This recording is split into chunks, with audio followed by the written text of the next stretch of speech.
Hidden love എന്ന Chinese ഡ്രാമയുടെ 6ാമത്തെ എപ്പിസോഡിലോട്ട് കടക്കാം. അങ്ങനെ ജാങ്ജിയുടെ കള്ളക്കാമുകന്റെ വിവരം ഇവിടെ എല്ലാവരും അറിഞ്ഞ് ദുവാനെ അവളെ ഒരുപാട് ഉപദേശിച്ചു കൊണ്ടിരിക്കുകയാണ്. എന്നിട്ട് അവളോട് പ്രോമിസ് ചെയ്യിപ്പിക്കും അവനുമായിട്ട് ഒരു ലിമിറ്റിൽ അപ്പുറം ക്ലോസ് ആകരുതെന്ന്. അതൊക്കെ കഴിഞ്ഞിട്ട് അവർ വീണ്ടും പഠിക്കാനിരിക്കുകയാണ്. ഇനി ദിവസങ്ങൾ അങ്ങനെ കഴിയും തോറും ജാങ്ജി ഇപ്പോൾ ഫിസിക്സിൽ നല്ല അടിപൊളിയായിട്ട് ഇമ്പ്രൂവ് ആയിക്കൊണ്ടിരിക്കുകയാണ്. ഓരോ ദിവസവും അവളുടെ സ്കോർ കൂടി കൂടി വന്നുകൊണ്ടിരുന്നു. അതിൽ ദുവാൻ അവളോട് പറയും, നീ അത്യാവശ്യം നന്നായിട്ട് പഠിച്ചിട്ടുണ്ട് ഫിസിക്സ്. ഇനിയിപ്പോൾ എനിക്ക് തോന്നുന്നത് ഇനി എൻ്റെ ആവശ്യം നിനക്കില്ലെന്നാ. തൽക്കാലം ഈ ട്യൂഷൻ നമുക്ക് ഇവിടെ വെച്ച് നിർത്താം. അത് മാത്രമല്ല, ഇനി എന്തെങ്കിലും നിനക്ക് ക്വസ്റ്റ്യൻസ്, എന്തെങ്കിലും ഡൗട്ടോ എന്തെങ്കിലും ഉണ്ടെങ്കിൽ അപ്പോൾ അത് ഫോട്ടോ എടുത്ത് എനിക്ക് കാണിച്ചു തന്നാൽ മതി. ഞാൻ അതിൻ്റെ ആൻസർ ഓൺലൈനായിട്ട് നിനക്ക് അയച്ചു തരാം. അതിൽ അവൾ പറയും, സോറി എൻ്റെ ഫോൺ എൻ്റെ കയ്യിലില്ലല്ലോ, അവരെടുത്ത് വെച്ചില്ലേ. ഇനി പഠിത്തമെല്ലാം കഴിഞ്ഞ് താഴെ എത്തിയപ്പോഴോ ഇവരെല്ലാവരും വീടൊന്ന് അലങ്കരിച്ചു കൊണ്ടിരിക്കുകയാണ്. മറ്റൊന്നുമല്ല, ചൈനീസ് ന്യൂ ഇയർ ആയിരിക്കുന്നു. അത് സെലിബ്രേറ്റ് ചെയ്യാനുള്ള പരിപാടിയാണ്. ദുവാന് പോകാൻ നിൽക്കുമ്പോൾ അമ്മ അവനോട് ഫുഡ് കഴിച്ചിട്ട് പോയാൽ മതിയെന്നും പറഞ്ഞിട്ട് അവനെ പിടിച്ചു നിർത്തും. അതിൽ പിന്നെ അവനും വീട് അലങ്കരിക്കാൻ കൂടുന്നു. അപ്പോഴാണ് ജാങ്ജിക്ക് ഒരു കാര്യം ഓർമ്മയായത്. ഇവനക്കൊരു ഗിഫ്റ്റ് കൊടുക്കാൻ അവൾ ഒരുപാട് കാലമായി പ്ലാൻ ചെയ്യുന്നു. ഇപ്പോൾ ഈ സമയം അതിന് പറ്റിയതാണെന്ന് അവൾക്ക് മനസ്സിലായി. എന്നിട്ട് വേഗം റൂമിൽ പോയിട്ട് അതിലൊരു ചെറിയ കുറിപ്പും എഴുതും, ഹാപ്പി ന്യൂ ഇയർ ദുവാൻ. എന്നിട്ട് അവൾ അതെല്ലാം പാക്ക് ചെയ്ത് തിരിച്ച് താഴോട്ട് തന്നെ വരുന്നു. പക്ഷേ എല്ലാവരും പോയി. ദുവാൻ തനിയെ നിൽക്കുന്ന ഒരു അവസരത്തിനു വേണ്ടി കാത്തു നിൽക്കുകയാണ് അവൾ. എന്നാൽ ഇവൾ ഇങ്ങനെ നിൽക്കുന്നത് കണ്ടിട്ട് എല്ലാവർക്കും എന്തൊക്കെയോ ഒരു പന്തികേട് തോന്നുന്നുണ്ടെങ്കിലും എല്ലാവരും ബിസി ആയത് കാരണം അവൾ അങ്ങനെ ശ്രദ്ധിച്ചില്ല. അങ്ങനെ അവൻ തനിയായ ഒരു സമയം മെല്ലെ അവൻ്റെ അടുത്തോട്ട് വരും. എന്നിട്ട് അവൻ്റെ കോട്ടിൻ്റെ പോക്കറ്റിൽ ആ ഗിഫ്റ്റ് ഒളിപ്പിച്ചു വെച്ചിട്ട് അവൾ ഒറ്റ ഓട്ടം. അങ്ങനെ ദുവാനൊക്കെ പോയി രാത്രി എല്ലാവരും സെലിബ്രേറ്റ് ചെയ്യുകയാണ്. പരസ്പരം അങ്ങോട്ടും ഇങ്ങോട്ടും ന്യൂ ഇയർ ഒക്കെ വിഷ് ചെയ്ത്. എന്നാൽ ഇവിടെ ചേട്ടനും അനിയത്തിയും കൂടി ഒരു പാട്ടൊക്കെ അച്ഛനും അമ്മയ്ക്കും ഡെഡിക്കേറ്റ് ചെയ്തുകൊണ്ട് ഉണ്ടാക്കിയിട്ടുണ്ട്. പക്ഷെ ചേട്ടൻ വരി തെറ്റിച്ച് പാടിയത് കൊണ്ട് ഇവൾക്ക് നല്ല ദേഷ്യം വന്ന് പിന്നെ ഇവർ ഫൈറ്റായി. അതിൽ അച്ഛനും അമ്മയും പറയും, നിങ്ങൾ ഞങ്ങൾക്ക് പാട്ടൊന്നും പാടി തന്നില്ലെങ്കിലും വേണ്ടില്ല, മര്യാദക്കൊന്ന് അമർന്നിരുന്ന് തന്നാൽ മതി. അങ്ങനെ പിന്നെ അതും കഴിഞ്ഞ് അവർ അങ്ങോട്ടും ഇങ്ങോട്ടുമെല്ലാം ഗിഫ്റ്റ് ഷെയർ ചെയ്യുന്ന തിരക്കിലാണ്. എന്നാൽ ജാങ്ജിക്ക് കിട്ടിയിരിക്കുന്ന ഗിഫ്റ്റ് അവളെ എടുത്തു വെച്ച ഫോണ് അത് തിരിച്ചു കൊടുത്തതാണ്. ഞാൻ അത് തീരെ ഇഷ്ടപ്പെട്ടില്ല. ഞാൻ അച്ഛനോടും അമ്മയോടും പറയും, നിങ്ങൾ ശരിക്കും ആലോചിച്ചിട്ട് തന്നെയാണോ ഈ കുട്ടിപ്പിശാച് നിങ്ങൾ ആ ഫോൺ എടുത്തു കൊടുത്തത്? അതിൽ അമ്മയും പറയും, ഞങ്ങൾ ഫോൺ തന്നെന്ന് വിചാരിച്ചിട്ട് നീ വീണ്ടും നിന്റെ ഓൺലൈൻ ബോയ് ഫ്രണ്ടിനായിട്ട് കോൺടാക്ട് ഒന്നും ചെയ്യാൻ നിൽക്കരുത്. അതിൽ അവൾ പറയും, അതൊക്കെ ഞാൻ എന്നെ ഒഴിവാക്കി അമ്മേ. അമ്മക്ക് വേണമെങ്കിൽ അമ്മ എൻ്റെ ഫോൺ ചെക്ക് ചെയ്തോ, അവൻ്റെ നമ്പറുമില്ല കോൺടാക്റ്റുമില്ല ഒന്നുമില്ല. അങ്ങനെ പിന്നെ അമ്മക്കും ഹാപ്പിയായി. അവൾക്ക് ഫോൺ തിരിച്ചു കൊടുത്തിട്ട് അങ്ങനെ ഫുഡ് കഴിച്ചുകൊണ്ടിരിക്കുമ്പോഴാണ് ഇവളുടെ ഫോണിൽ ഒരു നോട്ടിഫിക്കേഷൻ വരുന്നത്. എന്നാൽ ഇവൾക്ക് മുന്നേ എല്ലാവരും ആ മെസ്സേജ് എന്താണെന്ന് അതിലോട്ട് തുറിച്ചു നോക്കുകയാണ്. നോക്കുമ്പോൾ അത് ദുവാനാണ്. അവൾക്ക് ഹാപ്പി ന്യൂ ഇയർ വിഷ് ചെയ്തുകൊണ്ട് ഒരു മെസ്സേജ് ഇട്ടിരിക്കുകയാണ്. എന്നിട്ട് ഇവളും മെസ്സേജിന് റിപ്ലൈ കൊടുക്കും, തിരിച്ചു ന്യൂ ഇയർ വിഷ് ചെയ്തുകൊണ്ട്. എന്നാൽ അതേസമയം ഇവിടെ ദുവാന് അതെല്ലാം കഴിഞ്ഞുകൊണ്ട് ഇവിടെ ഗെയിം കളിച്ചുകൊണ്ടിരിക്കുകയാണ്. അതിന്റെ ഇടക്കാണ് അവന്റെ ഫോണിലോട്ട് ഒരു കോള്. അത് അവന്റെ നാട്ടിലുള്ള ഒരു നഴ്സിംഗ് ഹോമിൽ നിന്നാണ്. ഫോൺ എടുത്തപ്പോൾ അപ്പുറത്ത് നിന്നും ഒരു സ്ത്രീ പറയും, നിങ്ങളുടെ അച്ഛന്റെ അവസ്ഥ ഇപ്പോൾ വളരെ ക്രിട്ടിക്കലാണ്, പെട്ടെന്നൊരു സർജറിയുടെ ആവശ്യമുണ്ട്, നിങ്ങൾ എത്രയും പെട്ടെന്ന് ഇവിടെ എത്തുകയാണെങ്കിൽ അതായിരിക്കും ഏറ്റവും നല്ലത് എന്നൊക്കെ പറഞ്ഞിട്ട് അവൻ കേട്ട പാതി കേൾക്കാത്ത പാതി കിട്ടിയ സാധനങ്ങളും എല്ലാം എടുത്ത് അവൻ അവന്റെ നാട്ടിലോട്ട് പറക്കുന്നു. ഇനി വീണ്ടും ദിവസങ്ങൾ കഴിഞ്ഞു. ജാങ്ജിയും ദുവാനും തമ്മിൽ ഇപ്പോൾ വലിയ ബന്ധമൊന്നുമില്ല. ഇപ്പോൾ അവൾക്ക് ഫിസിക്സിൽ നല്ല സ്കോർ ഉള്ളത് കൊണ്ട് തന്നെ അവന് ട്യൂഷൻ എടുക്കാൻ വരുന്നില്ലല്ലോ. പിന്നെ ചേട്ടനും ഹോസ്റ്റലിലും അങ്ങനെയൊക്കെ ആയിട്ട് അവന്റെ പുതിയ ന്യൂസുകളൊന്നും ഇവൾക്ക് കിട്ടുന്നില്ല. അതിൻ്റെ ഇടയ്ക്ക് ജാങ്ജിയുടെ ഒരു പ്രധാന എക്സാമും കഴിഞ്ഞു. അങ്ങനെ ഒരു ദിവസം അവൾ വീട്ടിലോട്ട് വരുമ്പോഴാണ് അവൾക്ക് ഒരു വലിയൊരു ഗിഫ്റ്റ്. ഞാനത് അവൾക്ക് കൊടുത്തിട്ട് പറയും, നിനക്ക് ഈ പ്രാവശ്യം ഫിസിക്സിൽ നല്ല സ്കോർ കിട്ടില്ലേ, 95. ദുവാൻ അത് കേട്ട് ഭയങ്കര സന്തോഷമായി. അതുകൊണ്ടായിരിക്കാം അവന് നിനക്കൊരു ഗിഫ്റ്റ് കൊടുത്ത് അയച്ചിട്ടുണ്ട്. അതിൽ അവൾ ചോദിക്കും, അതെന്തിനാ കൊറിയർ അയച്ചിരിക്കുന്നത്, നേരിട്ട് തന്നാ പോരെ? അതിലിവന്, അപ്പൊ നീ അതൊന്നും അറിഞ്ഞിട്ടില്ലേ, അവനിപ്പോൾ ഇവിടെ ഇല്ലല്ലോ, അവന്റെ നാട്ടിലോട്ട് പോയി, എന്തൊക്കെയോ അത്യാവശ്യങ്ങൾ ഉണ്ടെന്ന് പറഞ്ഞിട്ട് അവൻ മര്യാദയ്ക്ക് യാത്ര പോലും പറയാതെ അവന് പോയി. അത് കേട്ടതും ജാങ്ജിക്ക് ഭയങ്കര ഒരു സങ്കടം വന്നു. അപ്പോൾ നിങ്ങളുടെ ഗ്രാജുവേഷൻ സെറിമണിക്കും അവന് വരില്ലേ? വരുമെന്നറിയില്ല, ചിലപ്പോൾ വരുമായിരിക്കും, ഉറപ്പില്ല എന്ന് പറഞ്ഞുകൊണ്ട് അവന് പോകുന്നു. ജാങ്ജി പിന്നെ അവന് കൊടുത്ത ഗിഫ്റ്റ് ഭയങ്കര ആകാംക്ഷയോടെ തുറന്നു നോക്കുകയാണ്. അതൊരു പപ്പിയുടെ ഡോളാണ്. അവൾക്ക് ഭയങ്കര ഇഷ്ടപ്പെട്ടു. അപ്പോൾ തന്നെ അവൻക്ക് വിളിച്ചിട്ട് അതിന് താങ്ക്സും പറയുന്നുണ്ട്. എന്നിട്ട് അവനോട് പറയും, നീ നിന്റെ നാട്ടിലോട്ട് പോയെന്ന് ഇപ്പോഴാണ് ഞാൻ പറയുന്നത്, ഞാൻ അറിഞ്ഞില്ല. പിന്നെ നിന്റെ നാട്ടിലെ അഡ്രസ്സ് ഒന്ന് തരുമോ, എനിക്കൊരു ഗിഫ്റ്റ് കൊടുത്തയക്കാനാണ്. അതിൽ അവന് പറയും, എന്തിനാ എനിക്ക് ഗിഫ്റ്റ്, അതിൻ്റെ ആവശ്യമൊന്നുമില്ല, നീ ആ മണി സേവ് ചെയ്ത് വെക്ക്, വെറുതെ കിട്ടുന്ന ക്യാഷ് എല്ലാം ഓരോന്നിന് വേണ്ടിയിട്ട് അങ്ങനെ കളയല്ലേ. അതിൽ അവൾ ചോദിക്കും, ഞാൻ പറഞ്ഞല്ലോ നിങ്ങൾ ഗ്രാജുവേഷൻ സെറിമണിക്ക് വരും എന്നുള്ളത്, അത് സത്യമാണോ? അതിലവന്, ഞാൻ എന്തായാലും വരും, പിന്നെ നീയും വരുമോ, എന്നാൽ നമുക്ക് അവിടെ വെച്ച് മീറ്റ് ചെയ്യാമെന്ന് പറഞ്ഞുകൊണ്ട് അവന് ഫോൺ കട്ട് ചെയ്യും. അവൾ ഭയങ്കര ഹാപ്പിയായി. ഇനി ജാങ്ജിയുമായിട്ട് സംസാരിച്ച് കഴിഞ്ഞ് ദുവാൻ അങ്ങനെ ഇരിക്കുമ്പോഴാണ് അവൻ്റെ ഡോർ ആരോ തട്ടുന്നൊരു ശബ്ദം കേൾക്കുന്നത്. അവൻ തുറക്കുമ്പോൾ അതൊരു പെണ്ണാണ്. അവൾ ഭയങ്കര സങ്കടത്തോടെ ഇവനോട് പറയും, ഒരുപാട് കാലമായല്ലോ കണ്ടിട്ട്, അതിലിവന് അങ്ങോട്ട് കടക്കുമെന്നും വിചാരിച്ചിട്ട് അവൾ ബ്ലോക്ക് ചെയ്തിട്ട് പറയും, എനിക്കതിന് ഇനി നിന്നെ കാണേണ്ട ആവശ്യമില്ല. എന്നാൽ അവൾ അത് കേട്ടിട്ടും ഒന്നും മിണ്ടാതെ കുറച്ച് ക്യാഷ് എടുത്ത് അവനക്ക് കൊടുക്കുന്നു. എനിക്കിപ്പോൾ ഒരുപാട് ക്യാഷിന് ആവശ്യമുണ്ടെന്ന് എനിക്കറിയാം, അതുകൊണ്ട് എൻ്റെ ഒരു ചെറിയ സഹായം. എന്നാൽ അവൻ അത് നിരസിക്കും. അതിൽ പിന്നെ അവൾ ചോദിക്കും, പിന്നെ നിന്റെ ഗ്രാജുവേഷൻ സെറിമണി അല്ലേ വരുന്നത്, ഞാനും വന്നോട്ടെ നിന്റെ കൂടെ ആ പരിപാടി കാണാൻ. അതിലവന് അതും വേണ്ടെന്ന് പറയുന്നു. എന്തോ ആ പെൺകുട്ടിക്ക് ഭയങ്കര സങ്കടമായിട്ട് തിരിച്ചു പോകുന്നു. അതിൽ നിന്ന് നമുക്ക് മനസ്സിലാക്കാം ഈ പെൺകുട്ടിയും ഇവനും തമ്മിൽ എന്തൊക്കെയോ ഒരു ബന്ധമുണ്ടെന്ന്. ഇനി അടുത്തതായി കാണിക്കുന്നത് ആ ഗ്രാജുവേഷൻ സെറിമണിയാണ്. യാനിന്റെയും അച്ഛൻ്റെയും കൂടെ ജാങ്ജിയും കൂടിയിട്ടുണ്ട്. അവൾ ദുവാനെ കാണാലോ എന്ന് ചിന്തിച്ചിട്ട് ഭയങ്കര ത്രില്ലടിച്ചുകൊണ്ടാണ് വരുന്നത്. അങ്ങനെ അച്ഛൻ അവൻ്റെ അടുത്തോട്ട് വന്നിട്ട് അവനോട് വിശേഷങ്ങളൊക്കെ ചോദിക്കുന്നുണ്ട്. എന്നാൽ ജാങ്ജി അവനോട് ഒന്നും മിണ്ടുന്നില്ല. അവൾ ബാക്കിൽ ഒളിച്ചു കളിക്കുകയാണ്. ശേഷം അവരെല്ലാവരും പോയി കഴിഞ്ഞപ്പോൾ ദുവാനെ അവളോട് ചോദിക്കും, നീ എന്താ ഇങ്ങനെ ഒളിഞ്ഞു മാറി നടക്കുന്നത്, നമ്മൾ ഒരുപാട് കാലമായില്ലേ കണ്ടിട്ട്, എന്നിട്ട് നിനക്ക് എന്താ ഒരു എക്സൈറ്റ്മെൻറ്റും ഇല്ലാത്തത്. അതിൽ അവൾ പെട്ടെന്ന് കയ്യിലുള്ള പൂക്കൾ എടുത്തു കൊടുത്തിട്ട് പറയും, ഇത് ഞാൻ നിങ്ങൾക്ക് വേണ്ടി വാങ്ങിയതാ. എനിക്കോ? അപ്പം നിന്റെ ബ്രദറിനില്ലേ? എൻ്റെ ബ്രദറിനെക്കാളും എന്നെ ഒരുപാട് ഹെൽപ്പ് ചെയ്തത് നിങ്ങളാണ്. നിങ്ങളല്ലേ എനിക്ക് ഫിസിക്സ് പഠിപ്പിച്ചു തന്നത്. അപ്പം നിങ്ങൾക്കാണ് ഈ ഗിഫ്റ്റ് എന്നും പറഞ്ഞുകൊണ്ട് കൊടുക്കുന്നു. ശേഷം അവളുടെ കയ്യിലുള്ള ശരിക്കുമുള്ളൊരു ഗിഫ്റ്റ് ഉണ്ട്. അത് കൊടുക്കാൻ നിന്നതും അവൾക്ക് എന്തോ ഒരു ഷെയിം. അവൾ അത് മറച്ചു വെക്കുന്നു. അതിൻ്റെ ഇടക്കാണ് അവരെ പഠിപ്പിച്ച പ്രൊഫസറിൻ്റെ കൂടെ ഒരു ഫോട്ടോ എടുക്കാൻ വേണ്ടിയിട്ട് ഇവരെ ക്ഷണിക്കുന്നത്. ജാങ്ജിയാണ് ആ ഫോട്ടോ എടുത്തു കൊടുക്കുന്നത്. അതിൻ്റെ ഇടയിൽ ഇവൾ ആരാണെന്നൊക്കെ ചോദിക്കുമ്പോൾ ഇവന് പരിചയപ്പെടുത്തി കൊടുക്കുന്നത് സ്വന്തം സിസ്റ്റർ ആണെന്ന രീതിയിലാണ്. ശേഷം പ്രൊഫസർ ചോദിച്ചതിനനുസരിച്ചിട്ട് അവന് പറയും, അവന് ഈ നാട് വിട്ടു പോവുകയാണ് അവൻ്റെ സ്വന്തം നാട്ടിലോട്ട്. അവിടെ അവനക്കൊരു ജോലി ശരിയായിട്ടുണ്ട്, ഇനി അവിടെ സെറ്റിൽ ആകാനാണ് പ്ലാന് എന്നൊക്കെ പറയുന്നത് ഇവൾ കേൾക്കുന്നു. അവൾക്കെന്തോ ഭയങ്കര വിഷമം തോന്നും. അങ്ങനെ വീണ്ടും അവൻ ഒറ്റയ്ക്ക് കിട്ടിയ സമയത്ത് ഇവർ ചോദിക്കും, നിനക്ക് നിന്റെ ഫ്രണ്ട്സിനൊക്കെ വിട്ടു പോകുന്നതിൽ ഭയങ്കര വിഷമമുണ്ടോ? അതിൽ അവനും പറയും, വിഷമിച്ചിട്ട് എന്താ കാര്യം, ഇനി പഴയ കൂട്ടുകെട്ട് അതൊന്നും അത്ര സ്ട്രോങ്ങിലൊന്നും ഒരിക്കലും ഉണ്ടാകില്ല, എല്ലാവരും ബിസിയാകും. അതിലിവൾ ചോദിക്കും, അപ്പൊ ഞാനുമായിട്ടോ? അതിലവനൊന്ന് ചിരിച്ചുകൊണ്ട് പറയും, നമ്മൾ അവരെ പോലെയാണോ? ഒന്നുമില്ലെങ്കിലും നീ എനിക്ക് സ്പെഷ്യലായിട്ട് ആരും അറിയാതെ ഒരു സീക്രട്ട് ഗിഫ്റ്റ് കൊടുത്ത് അയച്ച ആളല്ലേ, അതും ന്യൂ ഇയറിന്. പിന്നെ എനിക്കിതാ ഈ പരിപാടിക്ക് ഫ്ലവർ തന്നു. അതുകൊണ്ട് ഞാനും നീയും എപ്പോഴും കോണ്ടാക്റ്റ് ഉണ്ടാകും. അത് കേട്ടപ്പോൾ അവൾ ഭയങ്കര ഹാപ്പിയായി. അപ്പോഴാണ് അവർക്ക് വേറൊരു ഐഡിയ കൂടെ തോന്നിയത്. ഏതായാലും എല്ലാവരുടെയും ഫോട്ടോ എടുക്കുന്നുണ്ട്, എന്നാൽ ഇവളും താനുമുള്ള ഒരു ഫോട്ടോ എടുത്താലോ? എന്നിട്ട് അവൻ്റെ ഫ്രണ്ടിനെ വിളിച്ചു വരുത്തിയിട്ട് പറയും, എൻ്റെയും എൻ്റെ സിസ്റ്ററിൻ്റെ ഒരു ഫോട്ടോ കൂടി എടുത്തേ. അങ്ങനെ അവർ തമ്മിൽ പല പല പോസിലുള്ള ഫോട്ടോസ് എടുക്കുന്നു. ഇനി അതെല്ലാം കഴിഞ്ഞ് യാനും ദുവാനും അവൻ്റെ ക്ലാസ്മേറ്റ്സും എല്ലാവരും കൂടി ഒരു സെൻഡ് ഓഫ് പാർട്ടി നടക്കുകയാണ്. എല്ലാവരും നല്ല അടിച്ച് പൂസാകുന്നുണ്ട്. ദുവാനാണെങ്കിൽ ഇവരെ എല്ലാവരേക്കാളും ഡിഫറെൻ്റ് ആണ്. കാരണം ഈ നാടെ വിട്ടു പോകുന്നുണ്ട്. അതിൻ്റെ സങ്കടം അവർക്ക് നല്ലോണമുണ്ട്.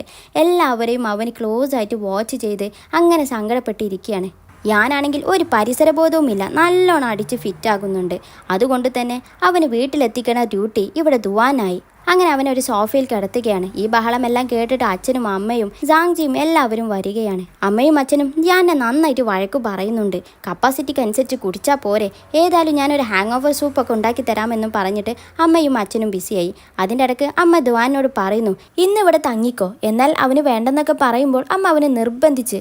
എന്നിട്ട് ജാങ്ജിനോട് അവൻക്ക് കുളിക്കാനുള്ള തോർത്തും പിന്നെ മാറാനുള്ള യാന്റെ ഒരു ഡ്രസ്സും എല്ലാം എടുത്തു കൊടുക്കാൻ വേണ്ടി പറയുന്നു. ശേഷം രാത്രിയായി. ഒരുപാട് നേരം കഴിഞ്ഞു. ജാങ്ജി ചുമ്മാ പുറത്തിറങ്ങിയപ്പോൾ പുറത്ത് ദുവാൻ അങ്ങനെ ഇരിക്കുന്നതാണ് അവൾ കാണുന്നത്.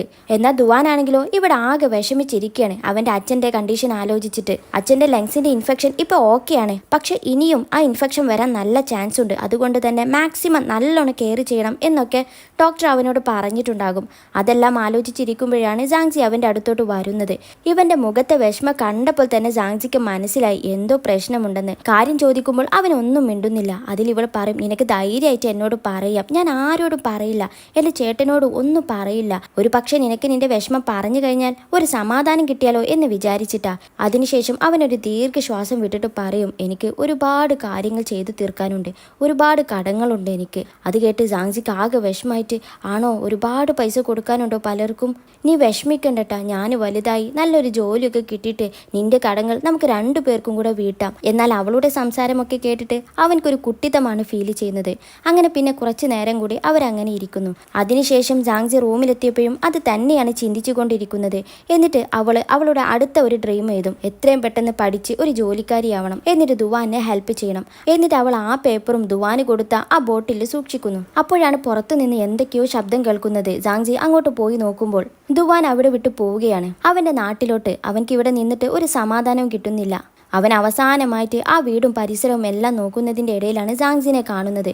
അതിൽ ജാങ്സിനോടും ബൈ പറയുന്നു. അങ്ങനെ റൂമിലെത്തിയ അവൾക്ക് ഒരു മെസ്സേജും അവൻ അയക്കുന്നു. നല്ലോണം പഠിക്കണം, നല്ല കുട്ടിയാകണം എന്നൊക്കെ പറഞ്ഞിട്ട്. അതിൽ ഇവളും പറയും ഓക്കെ, പക്ഷേ നീ എനിക്ക് ഒരുപാട് പ്രോമിസ് തന്നിട്ടുണ്ട്, അതെല്ലാം കീപ്പ് ചെയ്യാൻ നീയും ശ്രദ്ധിക്കണം എന്ന് പറയുന്നു. അങ്ങനെ വീണ്ടും ദിവസങ്ങൾ പോയി. ഒരു ദിവസം ജാങ്ജിയുടെ സാറ് അവർക്ക് ഏത് കോളേജിലാണ് പഠിക്കേണ്ടത് എന്നിട്ട് കോളേജിന്റെ ലിസ്റ്റുള്ള ഒരു ബുക്ക്ലെറ്റ് കൊടുക്കുന്നു. എന്നാൽ അതിൻ്റെ ഇടക്കാണ് ജാങ്ജി ഒന്ന് ശ്രദ്ധിക്കുന്നത്. ദുവാന്റെ നാട്ടിലുള്ള ഒരു യൂണിവേഴ്സിറ്റി, അതെ, അവൾക്ക് പുതിയൊരു ഡ്രീം വന്നിട്ടുണ്ട്, അവിടെ തന്നെ പഠിക്കണം എന്ന ദുവാനെ എപ്പോഴും കാണാലോ. പിന്നീട് അങ്ങോട്ട് ആ യൂണിവേഴ്സിറ്റിയിൽ കയറാൻ വേണ്ടിയിട്ട് അവൾ മാക്സിമം പരിശ്രമിക്കുകയാണ്. എപ്പോഴും പഠിച്ചിട്ടും ആ യൂണിവേഴ്സിറ്റിയുടെ ഫോട്ടോ വരെ ഒട്ടിച്ചിട്ട് ഫുൾ ടൈം അവളുടെ മൈൻഡിൽ അത് തന്നെ കയറ്റിക്കൊണ്ടിരിക്കുകയാണ്. പിന്നീടുള്ള എക്സാമിനെല്ലാം അവൾക്ക് നല്ലോണം സ്കോർ ചെയ്യാനും പറ്റുന്നുണ്ട്. അങ്ങനെ അവൾ നല്ല സന്തോഷത്തോടെ പോകുന്നതിൻ്റെ ഇടയിലാണ് ഒരു ദിവസം ഞാൻ അവൻ്റെ ഫ്രണ്ടുമായിട്ട് സംസാരിക്കുന്നത് ജാങ്സി കേൾക്കുന്നത്. മറ്റൊന്നുമല്ല, ദുവാൻ ഇപ്പോൾ ഒരു ഗേൾ ഫ്രണ്ടിനെ കിട്ടിയിട്ടുണ്ടെന്ന് അവർ തമ്മിൽ സംസാരിക്കുന്നു. അത് കേട്ടതും ജാങ്സി ഭയങ്കരമായിട്ട് വിഷമിക്കുന്നു. എന്നിട്ട് ഞാനോട് നേരിട്ട് തന്നെ ചോദിക്കും, ദുവാന് ഗേൾ ഫ്രണ്ട് ആയെന്നോ? എന്നാൽ അവനൊരു സന്തോഷത്തോടെയും സമാധാനത്തോടെയുമാണ് അവൻക്കൊരു ഗേൾ ഫ്രണ്ട് കിട്ടിയെന്ന് പറയുന്നത്. കാരണം കോളേജ് ലൈഫിലോ അവൻക്ക് ഇതുവരെ ഒരു റിലേഷൻഷിപ്പ് ഉണ്ടായിട്ടില്ല. അപ്പോൾ ഇപ്പോൾ കിട്ടിയതിനർത്ഥം അവന് ജീവിതം സെറ്റിലായി എന്ന രീതിയിലാണ്. അതിൻ്റെ ഇടയ്ക്ക് ജാങ്സി അവർക്ക് മെസ്സേജ് അയച്ച് ചോദിക്കാൻ നിൽക്കുന്നുണ്ട്, നിനക്ക് ഗേൾ ഫ്രണ്ട് ആയോ? നീ ആ പ്രോമിസ് തെറ്റിച്ചല്ലേ? പക്ഷേ എന്തോ അവൾക്ക് ആ മെസ്സേജ് സെൻഡ് ചെയ്യാൻ കഴിഞ്ഞില്ല. എന്നിട്ട് വീണ്ടും അവൾ കരഞ്ഞുകൊണ്ട് ഓരോന്ന് ആലോചിച്ച് നിൽക്കുകയാണ്. എന്നാൽ അവൾ അതിലും വലിയൊരു സാഹസികം ചെയ്തിട്ടുണ്ട്. നേരെ അവൻ്റെ നാട്ടിലോട്ട് പറന്നിട്ടുണ്ട്. ഞാനാണെങ്കിൽ രാവിലെ അവൾക്ക് ഫുഡ് ആക്കിയിട്ട് സ്കൂളിൽ കൊണ്ടുപോയി വിടാൻ വേണ്ടി നോക്കിയപ്പോഴാണ് അവളെ കാണുന്നില്ല. അവൾക്ക് വിളിച്ച് ചോദിക്കുമ്പോൾ അവൾ പറയും അവളിപ്പോൾ ആ സ്ഥലത്താണെന്നും ഇപ്പോൾ എയർപോർട്ടിലാണെന്നും. അത് കേട്ട് ഞാൻ ഇവരെ ഒന്ന് ഞെട്ടിപ്പോയി. എന്തിനവിടെ പോയി എന്ന് ചോദിക്കുമ്പോൾ അവളുടെ ആ ഓൺലൈൻ ഡേറ്റിംഗ് പാർട്ട്ണർ ഇല്ലേ, അവനെ നേരിട്ട് കാണാൻ വേണ്ടി വന്നതാണ്. അതോടുകൂടി ഞാൻ ഭയങ്കര ദേഷ്യവും സങ്കടവും ആകെ പേടിയും ഒക്കെ ആയിട്ട് അവളെ നന്നായിട്ട് വഴക്ക് പറയും. എന്നിട്ട് പറയും, നീ ഇനി എങ്ങോട്ടും പോകല്ലേ, ദുവാനെ ഞാൻ അവനക്ക് വിളിച്ച് പറയും, അവന് വന്ന് നിന്നെ പിക്ക് ചെയ്തോളും, വേറെ എങ്ങോട്ടും പോകല്ലേ എന്നൊക്കെ പറഞ്ഞിട്ട് വേഗം അവന് ചെയ്യുന്നത് അവൻ്റെ അച്ഛനും അമ്മയ്ക്കും വിളിച്ച് പറയുകയാണ്. അച്ഛൻ അവളെ വഴക്ക് പറയാൻ തുടങ്ങിയതും അമ്മ പറയും, ഇപ്പോൾ ഒന്നും പറയണ്ട, തൽക്കാലം അവളിപ്പോൾ സേഫായിട്ട് നിൽക്കട്ടെ, നീ അവിടെ നല്ല സേഫായിട്ട് നിൽക്കണം, ഏതെങ്കിലും സെക്യൂരിറ്റി അവരാരെങ്കിലും ഉണ്ടാകും, അവരുടെ അടുത്ത് മാത്രം നിന്നാൽ മതി, വേറെ എങ്ങോട്ടും പോകല്ലേ എന്നൊക്കെ പറയുന്നു അമ്മ. എല്ലാവരും ആകെ ടെൻഷൻ അടിച്ച് നിൽക്കുകയാണ്. അതിൻ്റെ ഇടക്കാണ് ഞാൻ വിവരം അറിയിച്ചതിനനുസരിച്ചിട്ട് ദുവാൻ അങ്ങോട്ട് വരുന്നത്. ദുവാനെ കണ്ട് ഇവൾ ഭയങ്കരമായിട്ട് സന്തോഷിച്ചെങ്കിലും ആ സന്തോഷം അധിക നേരം ഉണ്ടായില്ല. അവൻ്റെ ഗേൾ ഫ്രണ്ട് എന്ന് പറയുന്ന ആ വ്യക്തി അവൻ്റെ കൂടെ വന്നിട്ടുണ്ട്. അതോടുകൂടി അവൾക്ക് ഏകദേശം കാര്യങ്ങളെല്ലാം മനസ്സിലായി. ദുവാനാണെങ്കിൽ ഇവളോട് പറയും, നീ എന്ത് പണിയാണ് ചെയ്തത്? ഞാൻ ഇനി എത്ര തവണ പറഞ്ഞിട്ടുണ്ട് ഈ പ്രായത്തിൽ ഡേറ്റിംഗ് ഒന്നും പാടില്ലെന്ന്, നീ എന്ത് വിശ്വസിച്ചിട്ടാണ് അവനെ തെരഞ്ഞ് ഇവിടെ വരെ വന്നത് എന്നൊക്കെ പറഞ്ഞ് അവൻ്റെ വക ഒരുപാട് ശാസനം. അവസാനം അവന് ചോദിക്കും, എന്നിട്ട് എവിടെ നിന്റെ ഡേറ്റിംഗ് പാർട്ട്ണർ? അതിൽ അവൾ കരഞ്ഞോണ്ട് പറയും, അവനിക്ക് എന്നെ ഇഷ്ടമല്ലത്രേ, ഞാനിപ്പോഴും ഒരു കൊച്ചു കുട്ടിയാണെന്നാണ് അവൻ വിചാരിച്ചിരിക്കുന്നത്. അതിൽ ദുവാനും പറയും, സാരമില്ല, നീ ഒരു കാര്യം ചെയ്യ്, ഇപ്പൊ നല്ല പഠിക്ക്, എന്നിട്ട് വളര്, എന്നിട്ട് നമുക്ക് ഇതിനെ പറ്റിയൊക്കെ ആലോചിച്ചാൽ മതി. അതിൽ അവൾ ഭയങ്കര കരച്ചില്. ദുവാനാണെങ്കിൽ അവളെ അവൻ്റെ വീട്ടിലോട്ട് കൊണ്ടുപോകാൻ നിൽക്കുകയാണ്. ആ പെൺകുട്ടിയും അവളോട് വരാൻ പറയും. പക്ഷേ അവൾ പറയും, വേണ്ട, എനിക്ക് എൻ്റെ വീട്ടിലോട്ട് പോയാൽ മതി. അതിൽ ദുവാന് അവളോട് വാഷ്റൂമിൽ പോയിട്ട് മുഖമൊക്കെ കഴുകി റെഡിയായി നിൽക്കാൻ പറയും. അപ്പോഴേക്കും അവൻ അവൾക്ക് വേണ്ടിയിട്ടുള്ള റിട്ടേൺ ടിക്കറ്റ് എടുത്തു വെക്കാമെന്നും. അങ്ങനെ വാഷ്റൂമിലോട്ട് പോകുമ്പോഴും ജാങ്സി തിരിഞ്ഞു നോക്കുമ്പോൾ ഇവർ ഭയങ്കര ക്ലോസ് ആയിട്ട് സംസാരിക്കുന്നത് കാണുന്നു. അതോടുകൂടി ജാങ്സി ആകെ തകർന്നു അവിടെ കിടന്ന് കരയുകയാണ്. അങ്ങനെ മുഖമൊക്കെ കഴുകി തിരിച്ചു വന്ന ജാങ്സി ദുവാനെ മാത്രമാണ് കാണുന്നത്. എന്നിട്ട് ദുവാന് അവൾക്കുള്ള റിട്ടേൺ ഫ്ലൈറ്റ് ടിക്കറ്റും എല്ലാം കൊടുക്കുന്നു. എന്നാൽ അവൾ അതിന് എത്ര ക്യാഷായി എന്ന് ചോദിക്കുമ്പോൾ അവന് പറയും, എന്താ ഇതിൻ്റെ ക്യാഷും നീ എനിക്ക് തരാൻ വേണ്ടി പോവുകയാണോ? പിന്നെ നമുക്ക് എന്തെങ്കിലും ഭക്ഷണം കഴിക്കാം, അടുത്ത ഫ്ലൈറ്റിന് ഇനിയുമുണ്ട് ടൈം എന്നും പറഞ്ഞുകൊണ്ട് അവർ രണ്ടുപേരും കൂടെ ഇരുന്ന് കോഫി കുടിക്കുകയാണ്. എന്നാൽ അതിൻ്റെ ഇടയ്ക്കൊന്നും ജാങ്സി ഒന്നും മിണ്ടുന്നില്ല. പക്ഷേ അവളുടെ ബാഗിൽ നിന്നും അവനക്ക് പണ്ട് ആ ഗ്രാജുവേഷൻ സെറിമണിക്ക് അവൾ കൊടുക്കാൻ നിന്നിരുന്ന ആ ഗിഫ്റ്റ് ഉണ്ടല്ലോ, അതിപ്പോഴാണ് അവൾ കൊടുക്കുന്നത്. എന്നാൽ ആ ഗിഫ്റ്റ് കണ്ട് അവനക്കും ഭയങ്കര സന്തോഷമായി. എന്നിട്ട് പറയും, നീ ഇപ്പോഴും എന്നെ ഓർക്കുന്നുണ്ടല്ലോ. അതിൻ്റെ ഇടക്കാണ് അവനക്കൊരു കോൾ വരുന്നത്. ആ കോൾ അറ്റൻഡ് ചെയ്യാൻ വേണ്ടിയിട്ട് അവൻ പോയതും ആ സമയം നോക്കി ഇവളുടെ ഈ ഫ്ലൈറ്റ് ടിക്കറ്റിന്റെ ക്യാഷ് അവൻ അറിയാതെ വെച്ചു കൊടുക്കുന്നു. അവനക്ക് ക്യാഷിന് നല്ല ബുദ്ധിമുട്ടുണ്ടെന്ന് ഇവർക്ക് കൊച്ചുനാൾ മുതലേ അറിയാമല്ലോ. അങ്ങനെ ഏകദേശം ഫ്ലൈറ്റിന് ടൈമായി. പോകാൻ നേരം വീണ്ടും ഇവളെ ഉപദേശിക്കുന്നുണ്ട്. എന്നാൽ ഇവൾക്ക് അപ്പോഴും മനസ്സിൽ ഇവന് കൊടുത്ത ആ പ്രോമിസാണ്. കാരണം ഗേൾ ഫ്രണ്ട് ഉണ്ടായാൽ ഇവൾക്ക് ആദ്യം കാണിച്ചു കൊടുക്കണമെന്ന് പറഞ്ഞ ആ പ്രോമിസ് അവന് കീപ്പ് ചെയ്തില്ലല്ലോ. ആ ദേഷ്യം ഇപ്പോഴും ഉണ്ട്. പിന്നെ അവളുടെ ബാഗിൽ നിന്ന് ഒരു സാധനം കൂടി അവൾ കൊടുക്കുന്നു. പണ്ട് അവന് ക്ലോ മെഷീനിൽ നിന്ന് ഒരു ഡോളിനെ എടുത്ത് കൊടുക്കില്ലേ, ആ ഡോളിനെ ഇപ്പോൾ ഇവള് തിരിച്ചു കൊടുക്കുന്നു. അതെന്തിനാണ് തിരിച്ചു തരുന്നതെന്ന് ചോദിക്കുമ്പോൾ ഇനിയുള്ള ലൈഫിൽ നീ ഹാപ്പി ആയിരിക്കണം എന്നും പറഞ്ഞുകൊണ്ട് അവൾ പോകുന്നു. പക്ഷെ അവളുടെ മനസ്സിൽ ഇതൊരു ഗുഡ് ബൈ ആണ്. അങ്ങനെ അവൾ ഫ്ലൈറ്റ് കയറി തിരിച്ച് അവളുടെ നാട്ടിലോട്ട് തന്നെ എത്തി. അതിൻ്റെ ഇടക്കാണ് പെട്ടെന്ന് യാനി എടി കുട്ടിപ്പിശാചെ എന്ന് വിളിക്കുന്നത്. അങ്ങനെ അവൾ ഈ പോയതിനെല്ലാം അവളെ നേരിട്ട് വഴക്ക് പറയാൻ വേണ്ടി നിന്നതും പെട്ടെന്ന് അവൾ ഭയങ്കര കരച്ചിൽ അങ്ങോട്ട് കരയും.